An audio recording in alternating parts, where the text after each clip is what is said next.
11 Friday, I was not allowed to pray the Jum'ah prayer, which is gathering prayer with other Muslims.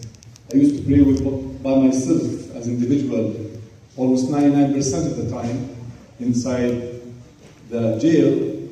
Finally, I am back, and I'm here with my grandchildren, with my family, with my dear community, with people of freedom, people of justice, people of faith, who stood with my cause and my case. Thank you very much, everyone. This means the world to me. I have a new life, and this life came from after Allah subhanahu wa ta'ala, came from your support and from your stand with justice and stand with my case, and I really appreciate it. Thank you very much. My dear brothers and sisters, media and everyone, my dear society, I am back to serve the community. Monday, we will have many meetings to continue building bridges more and more with other faiths, to building projects more and more for the future of our children. We are builders for goodness. We are against wrongdoing. We are against anything unjust, but anything with values, anything with justice, anything with support families, support education, support our kids and the future of our kids. We will be there, and we will do the extra mile to make sure to deliver for the best future to everyone. This is who we are. I said the same thing when I was in jail, when I addressed the community few times through the phone, inside my room there, inside my cold room, I used to say it, because it's too cold, by the way, over there. And we'll continue doing the same, wherever we are, to do the mission, to support the community and society, and to deliver goodness everywhere, inshallah. I really was hoping to see my mom before she traveled to Palestine. So the last few days in jail, I was insisting to Luna and her team, which is one of my attorneys. And by the way, I really want to thank the teams of attorneys who worked for my case, and especially the local one, which is Brother Munjid Ahmed, this hero, the community hero. And Brother Osman Atta. Those two pillars in this community, who you find in downtown Milwaukee in court fighting for any just cause for free, by the way. You find them in Chicago, you find them anywhere to stand with justice. And by the way, 90% or 99%, when they stand with people, it will be for free, with any just cause. They know how to differentiate between business and free cause, mashallah. And again, there's many attorneys who stood with me. I thank them all for what they did, and I thank the judge for his fairness and the way he chose to be a just judge. And honestly, he gave me hope of the system. That, thanks God, we have still great people who can give right judgment for a better future.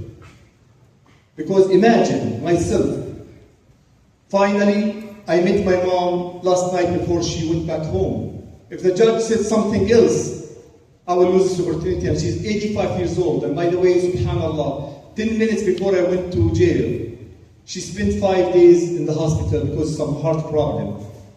And I spent those 5 days, by the way, with her inside the hospital. Allah gave me the opportunity to be with her. During all night, I spent the nights with her in the same room, to stand with my mom. Because for me, she's my mom and dad. My dad passed away when I was 4 years old. So she raised me as mom and dad. And I owe her to stand with her, not to be away from her now when she needs me. Allah subhanahu wa ta'ala again gave me this opportunity to see her a day before. And at the same time to see my beautiful grandchildren. I have 9 grandchildren, and I'm breaking news, there's number 10 coming in the way. Inshallah ta'ala. They're all American citizens. And I have my daughter Sundus, she came all the way from Memphis with her husband, with her kids, beautiful girls. You see them here, twins, and mashallah, beautiful girls, to be with me. And by the way, she has her fourth baby when I was in jail. Now it's like 65 or 70 days. And I was in jail when she had the birth of the baby.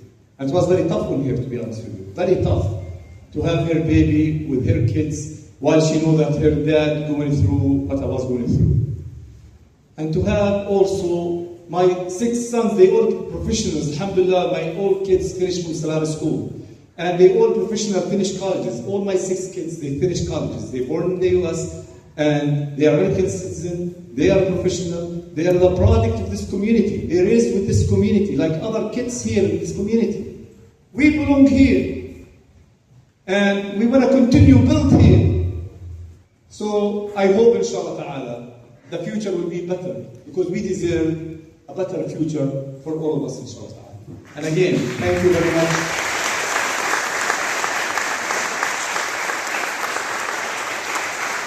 Thank you very much for coming.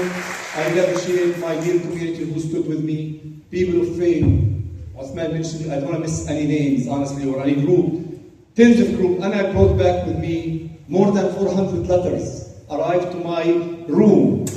And the guards there, they used to be shocked. And once, wallahi, one time, the guard came to me, a female guard, she told me, Salah, can you come and carry the mail? I can't carry it. What is this?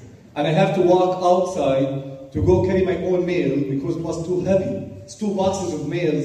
Okay? I have like at least 40 letters from Dallas. I have like 20 to 30 letters from Michigan. I have like almost 70 letters from Chicago, medicine community, JVP and other groups who work hard in medicine. They send me tens of letters. In Milwaukee, the Salam School, your family. I mean, if I will say raise hands, I'm sure like tens of you guys will raise hands and say, okay, I send you a letter, Salah. But it means a lot to someone who's going through an unjust situation. Again, thank you very much. I owe you for this. I love you, and I promise you to continue working for better future, inshallah.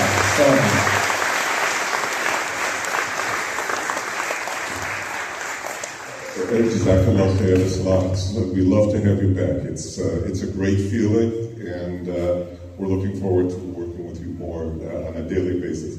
I want to call up, before we talk to the attorney, I would like to bring up Kareem Sarsour. This is Salah's eldest son.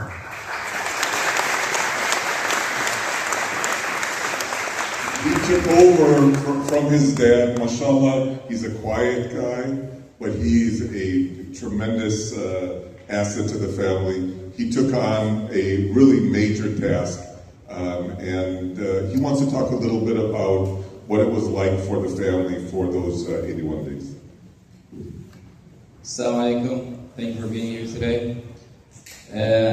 I mean, when you go back and realize your dad was kidnapped and you have to go find him, and being overwhelmed with all those emotions and living every day as the nightmare continues, waking up every single day not knowing how your dad is, what's going on, if he's okay, if many other nights we also heard about the food poisoning that he was going through and stuff like that. So it was killing us as a family, and the news came to us as an earthquake to us and the community.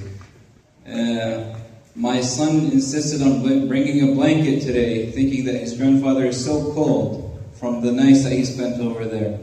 So when we heard the news yesterday and we rushed, we knew it was a dream come true, but we were worried that we were daydreaming. So we rushed, we made sure that we got there as fast as we can, and dreaming every day, hugging your father again, seeing him being back to the family, it was a dream come true. And it came true because of this amazing community, amazing leaders, amazing people that took the action and did what they had to do to make sure that he comes home. And for that, we thank all of you guys and the Wisconsin community and the cities across the nation. Thank you. He's back home.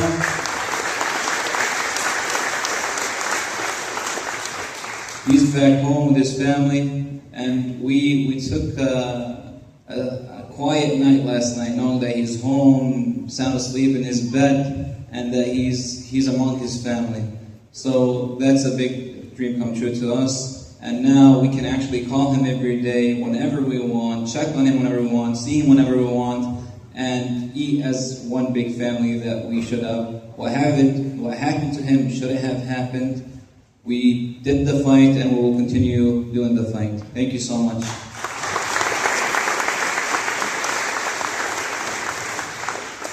Thank you, Kareem. We are next going to hear from Salah Sarsour's main attorney. For the media, we will have the video available for you afterwards. For if anyone wants what she's saying, we will give you the link so that you can actually have the video. We're not going to be able to project it. But this is attorney Luna Druby from, I think it's Beldock. Let me get the name correctly. I don't want to screw it up. Beldock, Levine, and Hoffman LLP in New York. She's worked on a number of cases nationally, particularly for those individuals involved with the encampments and the attempt to target them. She was a great attorney.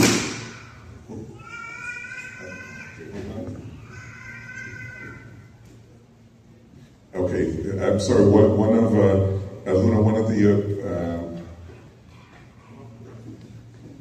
One of the mics here just fell. 1 second. Can you just sit all the way here, or does it won't hold that good?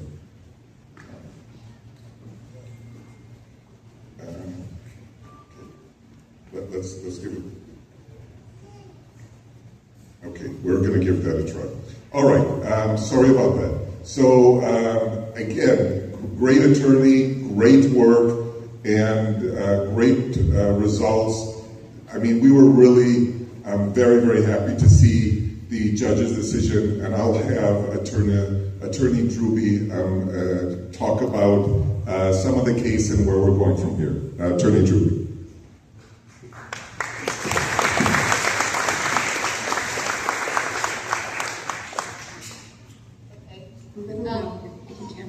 Louder? Okay, can you all hear me okay? You guys hear good? Yeah, everyone is saying yes. Yes. Great. Hello everybody, and thank you all for being here. I am so honored to be a member of Salah Sarsour's legal team. It is an amazing team of lawyers dedicated to getting justice for Salah. It is profoundly moving to see him and hear Salah speak in front of you all and in person. It has been such a battle, and it's wonderful to see him home and back where he belongs. Salah was detained for 80 days in the Clay County Jail, where he endured horrific conditions of confinement. Salah lost 30 pounds while incarcerated and was denied basic medical treatment.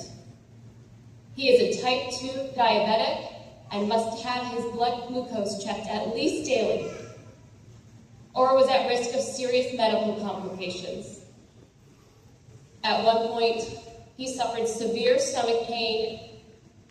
It was debilitating and caused him to beg the guards for medical treatment.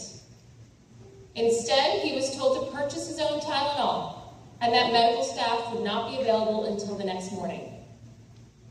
In addition to his medical issues, he was denied the ability to practice his faith freely. But, as we told the federal judge a few weeks ago, the real problem was that he should not have been detained in the first place. His detention was punitive and was a retaliation for his advocacy on behalf of his people. Salah Sarsour is a proud Palestinian, and as he told me when he was in detention, nothing will stop him from speaking out about Palestinian human rights. Yesterday, a federal judge agreed and found that the government cannot retaliate against Salah for his advocacy. However, Salah's legal battle continues, and we will continue to pursue his claims in the federal court. Separately, his immigration case continues, and he will be challenging each and every one of the government's false allegations against him there as well.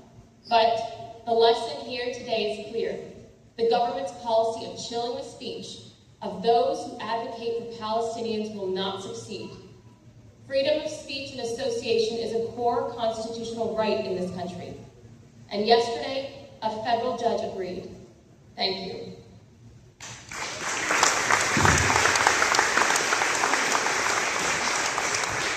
Thank you very much.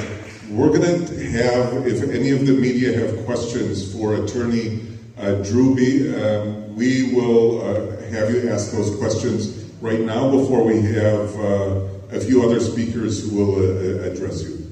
Anyone have a question, and we'll relay it directly to Attorney Drewby. Yes. Are you still worried about the Heritage Foundation and their ideology really spearheading the charges that are brought upon them limiting the freedom of speech? Okay, so the question is, are we worried about the Heritage Foundation and the issues related to the freedom of speech and that they're trying to impact? Well, I think everybody in the country should be terrified by what the government has done in response to the Heritage Foundation and their plan. But as we saw yesterday, we cannot allow these actors to chill the speech of anybody. This is about Palestine, but it could affect any other area, whether it's climate justice or human rights. It can affect everybody. It starts here, and that's something that we all should be aware of and be ready to fight. For Attorney Drewby, respecting the government has been very strong in some of its language, even yesterday. So the terminology and accusations, she just called those allegations false. Can she expand on that past action from Mr. Sarsour and how she plans to address those? Okay, so he saying that the government has been very strong with regards to the allegation and the language that they have actually used. And he wants to know how will you go forward in addressing some of these allegations that are being raised by the government? As we informed the judge and as the judge decided in yesterday's decision, these are 30-year-old stale allegations that they're drudging up now. They know they're false. In fact, they chose to not believe them multiple times during Mr. Sarsour's 30 years in this country. And so everybody can see the pretext behind that. The real reality here is that Salah Sarsour was targeted for his lawful speech. And that's the reality, and that's what we'll continue to fight. Yes, ma'am. Can Attorney Drewby just break down how many pending cases Salah faces and the nature of those? Okay, so the question is, how many pending cases does Salah have? Excuse me. And what is the nature of those cases? So how many cases does Salah have that are pending, and what is the nature of those cases? So there are two parallel cases going on right now. There's an immigration court case related to the government's accusations and relating to his immigration status. Separately, our federal case relates to his unlawful detention. So when he was detained, lawyers jumped into action very quickly to try to get a court order to stop them from moving him or deporting him, God forbid, overseas. So because of quick action of lawyers, we were able to keep him in Indiana, and that was the power of that federal case, which we continue to fight. Yes, ma'am. Can you walk through next steps as an attorney? What she's looking for to get those cases? So the question is, as an attorney, what are the next steps as you're moving forward with these cases? Sure. We have an incredible immigration team of lawyers who will be pursuing, fighting every single allegation against him for the government's claims that are the basis of his removal proceeding, which is the immigration proceeding. We, on the federal case, the federal side, we will continue to pursue that case, whether it's through discovery and fact-finding. We will continue to develop that case, and we believe strongly that the judge will ultimately come down and ruled definitively that Salah Sarsour's constitutional rights were violated. Any other questions from the media? Yes, sir. Did the federal government ever explain or offer any indication why they brought him to Indiana? Did the government ever explain why they brought him to Indiana?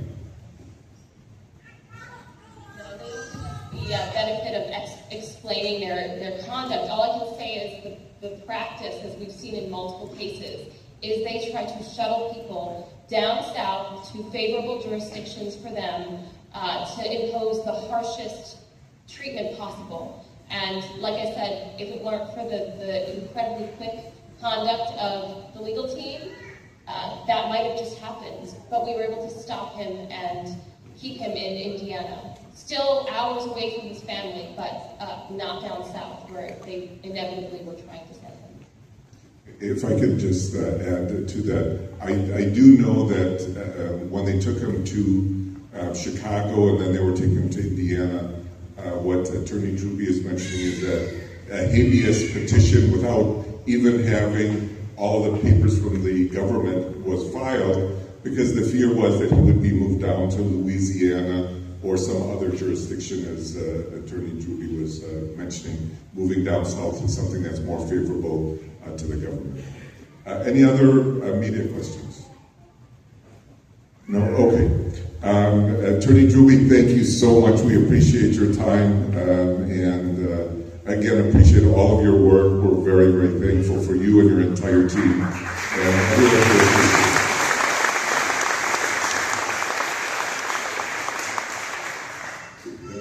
Okay, thank you. There's a lot of, there was clapping in the background. I hope you were able to hear that. Okay. All right, next. As I mentioned, there were many groups that were really involved. Last Sunday, we had a group, Dr. Jody Malamed was part of that group. I'm going to have you talk a little bit about that. They actually went down, drove the 5.5 hours to Clay County, Indiana, in the middle of nowhere. And they were able to rally in support of Salah Sarsour, and they've done a lot more. And she's going to just give you a little indication about it.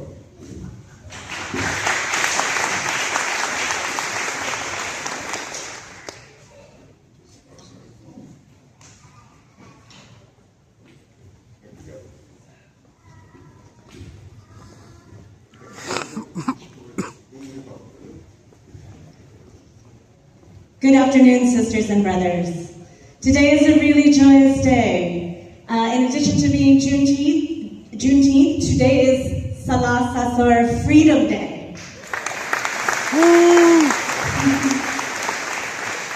Today we celebrate Salah's freedom from unjust captivity by ICE for his strong voice and advocacy for justice in Palestine.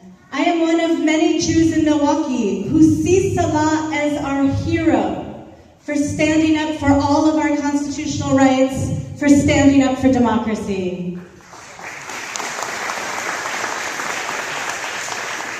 As Brother Ahmad was saying, last Sunday I stood with close to 200 people, many folks here in this room today, outside the Clay County Detention Center. It included Jewish people from across 3 states, alongside an interfaith crowd and Salah's family, calling for his release, hoping he would hear us. Some traveled many hundreds of miles to be there. Harriet Nickety Mandelbaum, the wife of an Orthodox rabbi, said at our Jews for Salah vigil, using the words from the story of Exodus, "Let my people go. Salah Sarsour is my people. We are all connected."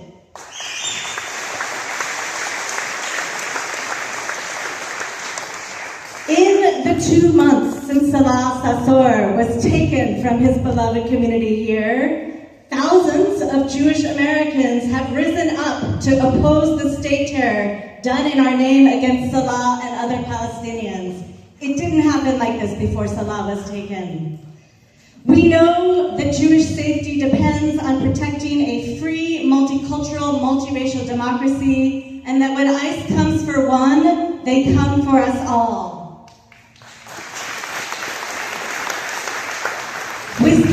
Jews for Justice collected more than 400 signatures from just Jewish residents of Wisconsin demanding Salah's freedom. Thank you.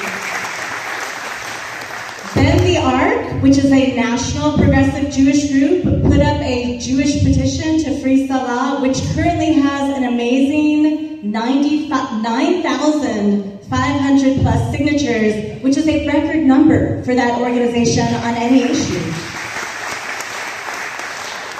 This week, 4 rabbis published an op-ed in the Chicago Sun-Times demanding the release of Salah, saying, "We will not allow Salah or anyone else to be illegally detained in our name."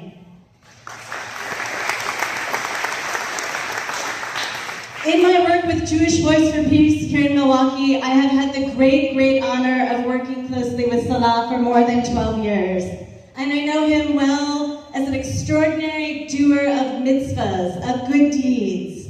I love and respect his orientation for justice for everyone, and especially for the most vulnerable. Jews for Salah is an unprecedented convergence of Jews from across the Midwest, from grassroots and political movements, synagogues, shuls, lay-led minions, representing a wide range of denominational, political, and ideological commitments, but collectively we share a common outrage and a firmly held belief that it is our Jewish obligation to fight for Salah's fundamental freedoms and for the right to dignity and free speech for him and for Salah, and we are tired of Palestinian speech being repressed by this government. One of our speakers, Rabbi Bruce Elder, had actually just returned from Auschwitz before he joined us in front of the Clay County Detention Center, the Nazi death camp where his grandmother and aunt had been murdered. It was his first visit there. And he told us that while the Clay County Jail was not a death camp, it was a step towards that. It was a step towards fascism. He told us the Torah says, "Do not stand idly by the blood of your neighbor." And Rabbi Elder said to the Trump administration directly, "Do not use anti-Semitism as a cudgel in your made-up war against free speech, against what you decry as liberalism, against the First Amendment, against Muslims, against Palestinians, against peace activists, against brown-skinned people. As Jews, we reject the use of our community's legitimate concerns as a smokescreen for policies that separate families and undermine democracy." So to my brother Salah, I say welcome. It's so good to see your smile here at ISM again. Your interfaith community stands with you. We celebrate your return today, and we know the work continues tomorrow. It's an honor to be in this struggle with you, and we will remain in it with you until all of these ridiculous charges are dropped.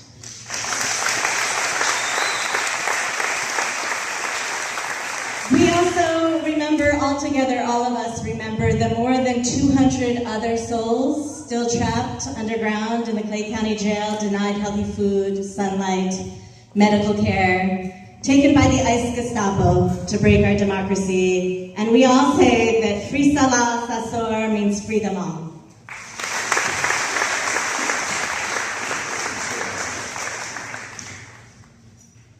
Thank you very much, Dr. Malamed.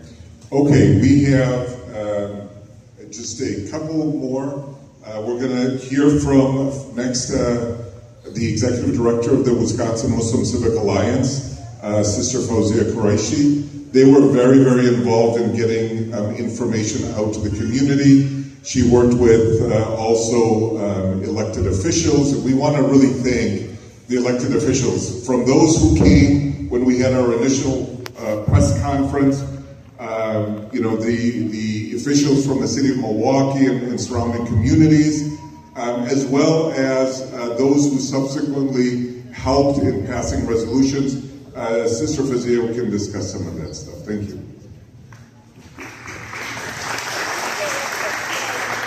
Assalamu alaikum. Good afternoon, everyone. Look around you. This right here is what happens when you tell a community to sit down and be silent because our community leader was taken for his free speech. But we stand up instead. We speak up every single time. When Brother Salah was taken from this community, some people expected us to be quiet. They did not know this community. And alhamdulillah, now Brother Salah is home.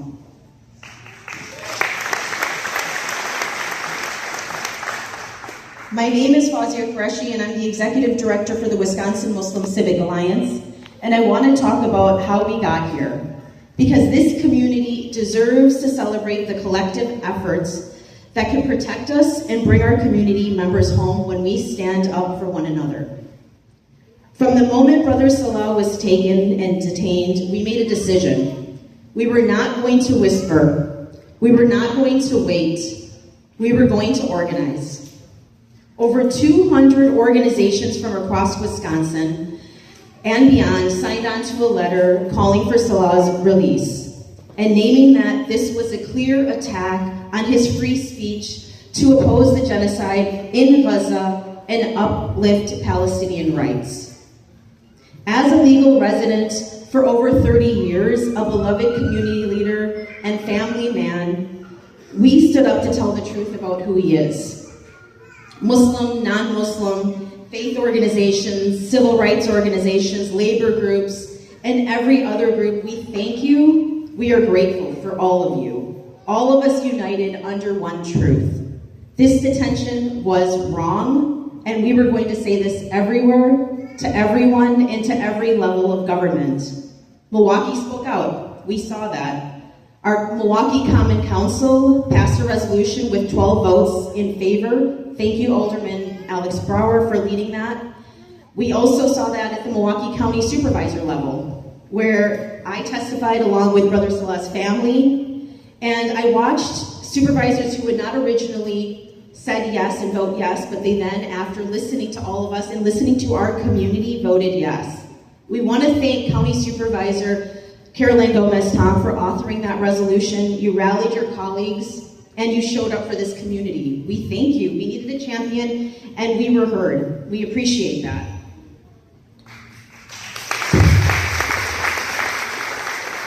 We went to Congress, 6 members led by Congresswoman Gwen Moore, right here from Wisconsin's 4th District, wrote directly to the Secretary of Homeland Security demanding Brother Salah's release. Senator Tammy Baldwin led a Senate letter joined by Senators Bernie Sanders and Senator Chris Van Hollen, and the people of this community and across the nation sent over 25,000 letters to members of Congress.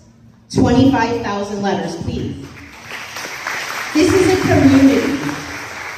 This is a community that refuses to be ignored. All of that, every resolution, every letter, every phone call, every rally built the pressure that supported Brother Salah's legal team as they fought for his habeas petition to be heard in federal court. And this week, a federal judge ordered his immediate release. And this is what advocacy really does look like. That is what it produces. And we will do this for every community member who is targeted by an administration that wants to silence us. Brother Salah's release is a victory. However, the work is not finished. We know that. We must still fight for his right to free speech in court. And there are others in detention, as Jody mentioned as well, that don't have a coalition behind them. No press conference, no resolutions. The system that made this possible are still in place. And we will do everything we can to speak for our neighbors, and that is what they deserve. To Brother Salah, we welcome you. Thank you so much. And your freedom belongs to every person in this room, and I congratulate every one of us, and we are so thankful and blessed to have you back.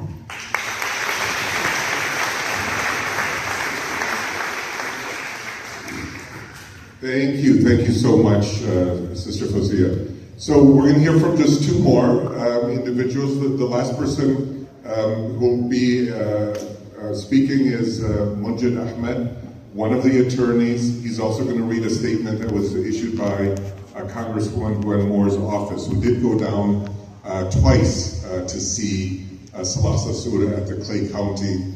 And again, we appreciate her efforts.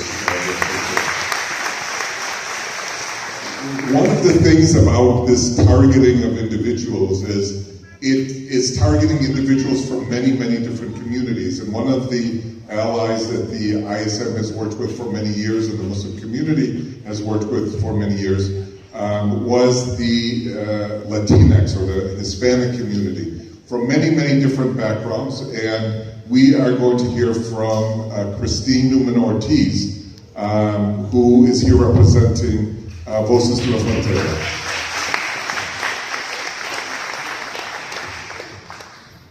It's wonderful to be here with all of you, with Salah Sarsour, at this time when to celebrate him coming home, to be reunited with his family, and to be reunited with his community.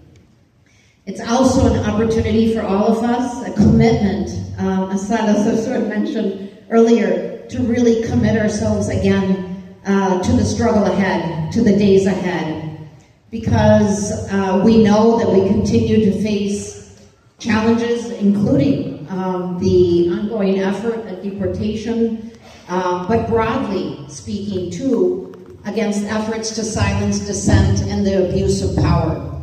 And so it's, really proof today that when we come together, we do make a difference. And not everyone speaks out, but when people speak out, that's what it's speaking out on behalf of others, and that's what allows everyone to see the humanity of this situation, to understand the injustice, to peel away the walls of that prison, to expose the inhumanity, and to bring us together.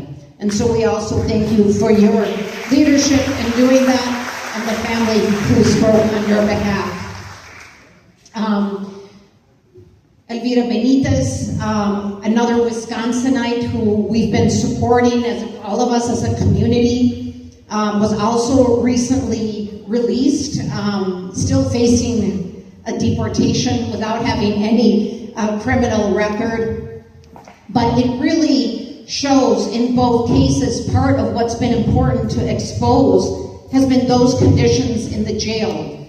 Because we've been able to see how these prisons that are private prisons, this is a business, they're making money off this, have been holding people for long periods of time and putting their lives and health at risk. Elvira was able to, when she came out, to also share how she and others were offered $3 a day to do work in the prison, in the cafeteria and cleaning, and how she witnessed 2 miscarriages of 2 pregnant women because of the abusive conditions. So our struggle continues, and I just want to say all of this of what's been happening, it's an effort. We are seeing the escalation against our communities, whether that's voting rights activists in Ohio, whether that's Palestinian activists who were part of the broader network to document ICE abuses in Minnesota. We know the escalation against organizations and activists is part of the effort, right? But this is proof that every time they come at us, we come back stronger and more united. So we meet fear with courage, and we meet division with unity. It's an honor to be in the struggle with all of you, to celebrate this moment, and we will continue to build in the times ahead. Thank you. Thank you very much, Christine. Before I call up Munjid, I just want to mention one thing. I had the opportunity to drive back with Salah from Clay County yesterday. And we were talking about, even while his conditions were there, and Salah doesn't shy away from expressing himself and organizing people. And many of the people he actually said there were not from our community. Many came from Mexico and other areas. But he said how he had developed a relationship with them. Some of them didn't have much family, they didn't have the resources. He allowed them to use his phone, or the time, not that, that they were able to use the phone, his minutes, if I could call it that, not the actual phone. He helped them, writing things in English. And again, he said it was a family. And when he left, He said it's amazing when they found out that he was leaving, many of them were crying. And in their own language, just thanking him for the work that he actually did. And again, I just think that that's something important to mention, that we are one community regardless. I would like, next one, invite Munjid. I've known Munjid for a long time. He's one of the board members of the ISM. I don't know if he did any work in 81 days other than for Salah. I really, every time we're on the phone all the time, I'm in meetings, he's talking to the attorneys, talking to so much. May Allah bless him and his family for all the great and wonderful work and commitment that he has made.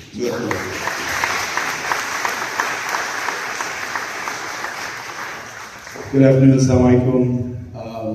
It's truly, it's been one hell of a ride so far, I'll tell you. I'll say in my legal career, I don't think I've ever had this difficult of 81 days. And I think the reason is because I care so much about Salah Sarsour as my brother. Before I'm his attorney, I'm his brother. I'm so honored, very honored, very, very honored to have had the opportunity to be on this amazing legal team for somebody who's so amazing. I took issue with a little bit of what he said earlier, Salah, where he said, we're the heroes. Wallahi, Salah, you're the hero. And for anybody who knows you, they know that you're the hero because you are the person that speaks truth to power.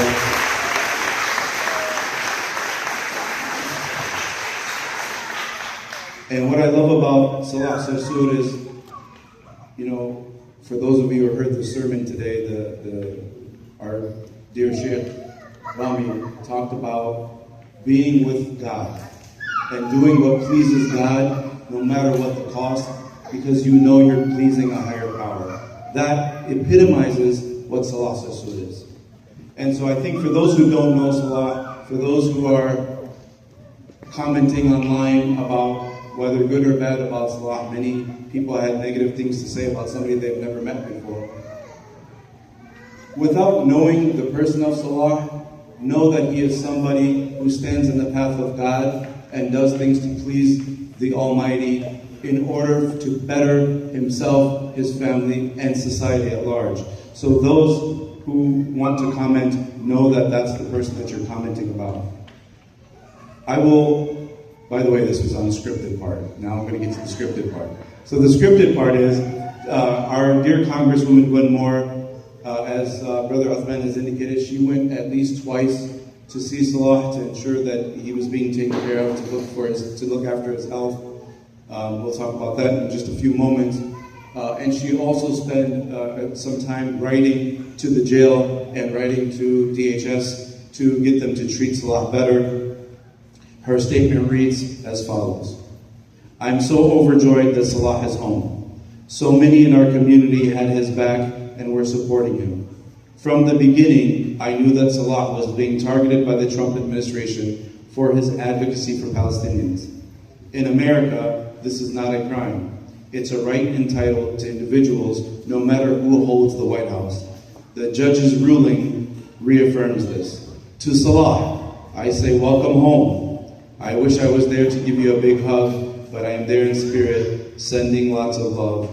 And that is, again, from our Congresswoman Gwen Moore.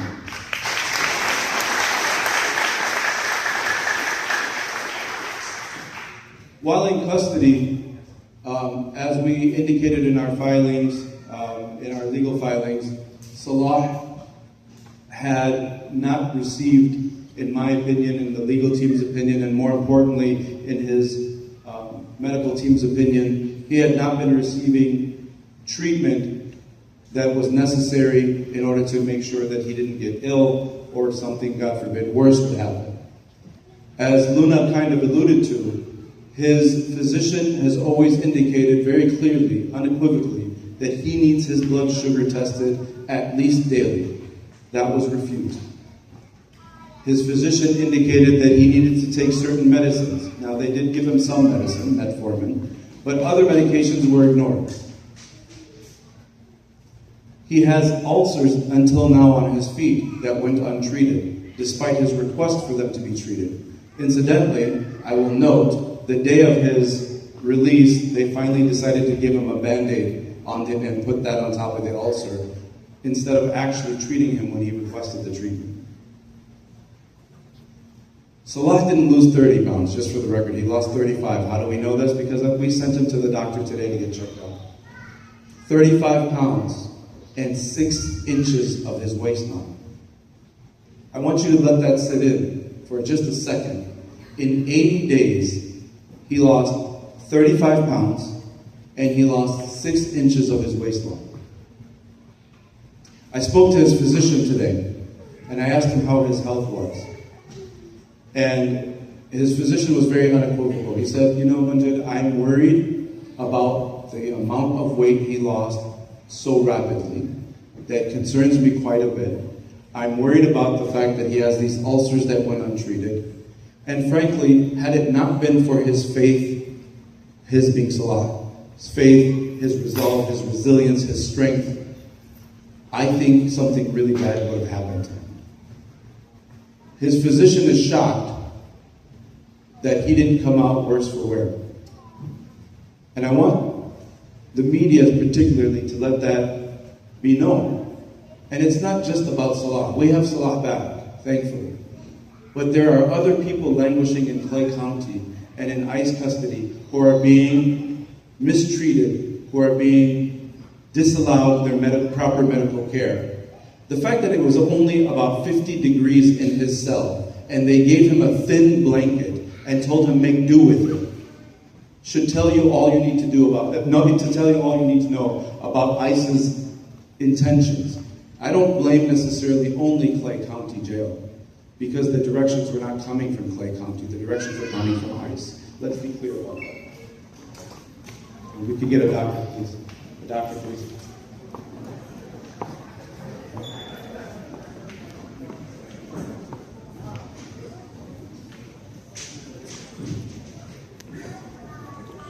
Forgot to bend his knees. Yeah. Yeah, when you stand for a long time, yeah, gotta bend your knees. Ooh.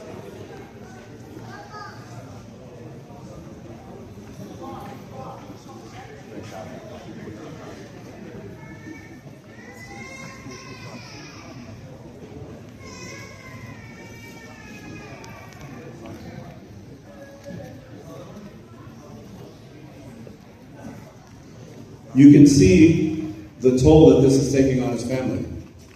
This is his son who passed out just a moment ago. And I'll tell you, they haven't slept, they haven't ate, they haven't drank properly. And this is the result of what happens when your father's gone for 81 days. I think he'll be okay, he may be dehydrated. But he hasn't slept, as Salah is indicating. He has not slept because he's been anguishing over missing his father. And again, this is the result of what happens when people are taken in a manner that is unjust.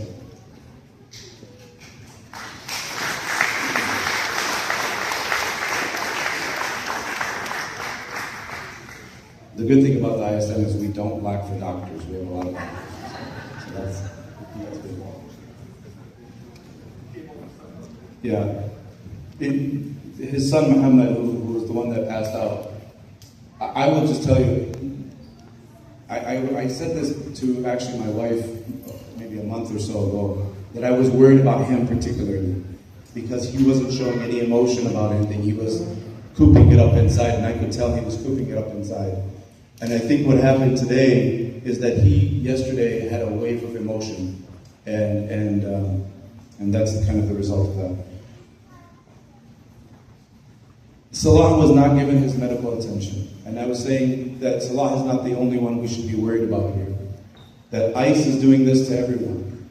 We have in Clay County over 200 plus ICE detainees, abductees, that are being treated immensely poorly when it comes to medical care.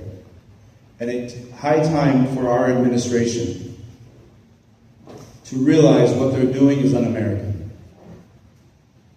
to abduct somebody because of his speech, his advocacy for Palestine, is totally un-American.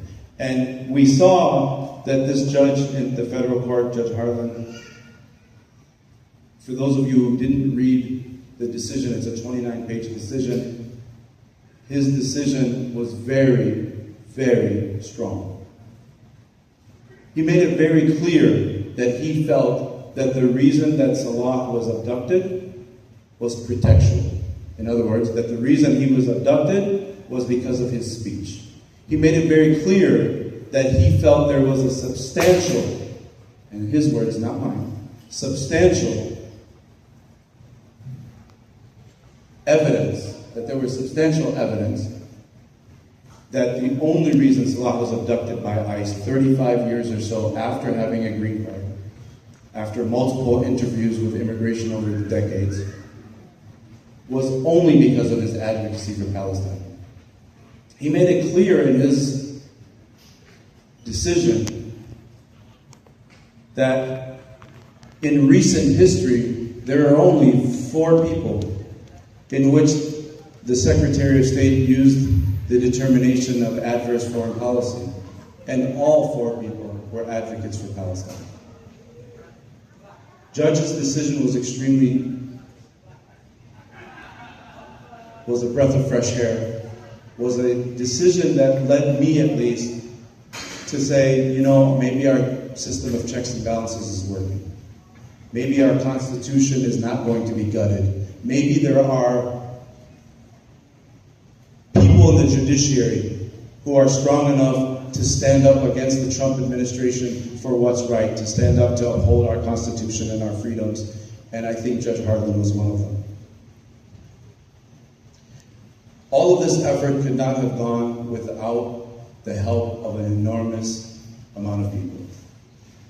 Salah thanked the community. I also will thank the community. This community, and I don't mean Milwaukee alone, but of course Milwaukee had a big hand in it. From coast to coast, we were getting letters and declarations from people when we weren't even asking for them. We ended up with about 300 declarations from people nationwide, which we sent to the judge.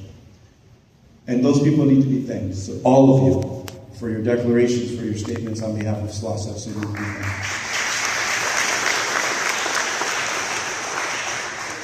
The community organizations throughout the nation, some here and some all over the United States, need to be thanked. They organized, they became activists. Some people who have never been activists before all of a sudden became activists.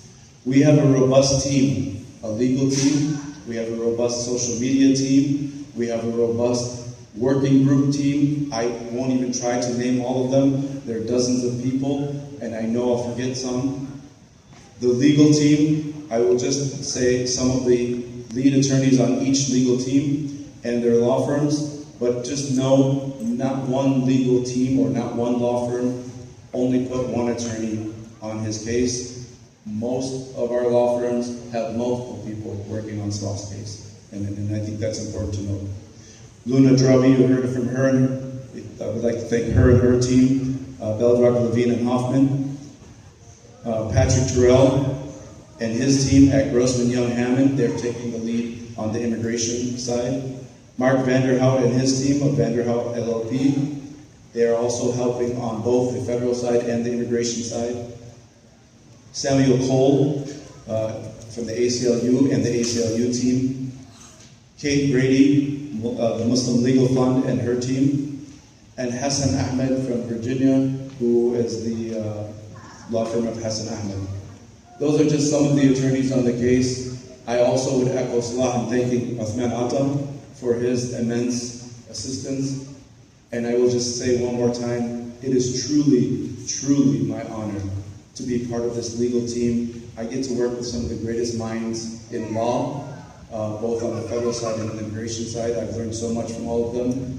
And as importantly, I get to work for somebody who deserves it in Salah Sarsour. I get to work for somebody who I truly believe in. I get to work for somebody who's my best friend, who's my brother, who I love dearly. Thank you.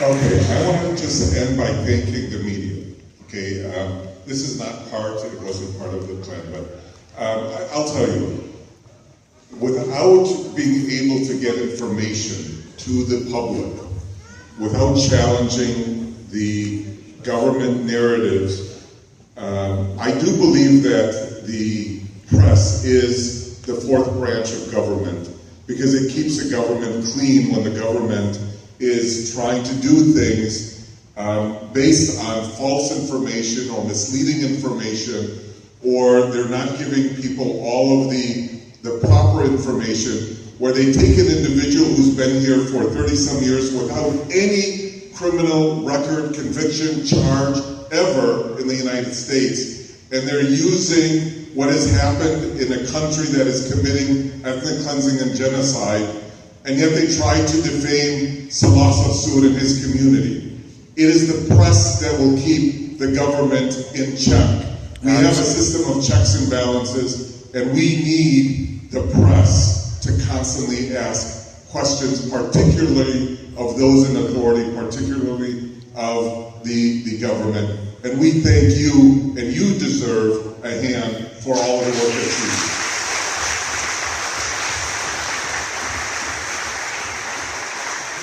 I want to thank you for coming and reporting on this. I want to thank all of the community members for being here as well. This is just the beginning because, as Attorney Druby mentioned, you know, he was released on a bond, but the habeas case is still moving forward. He also has an immigration case, immigration is very politicized.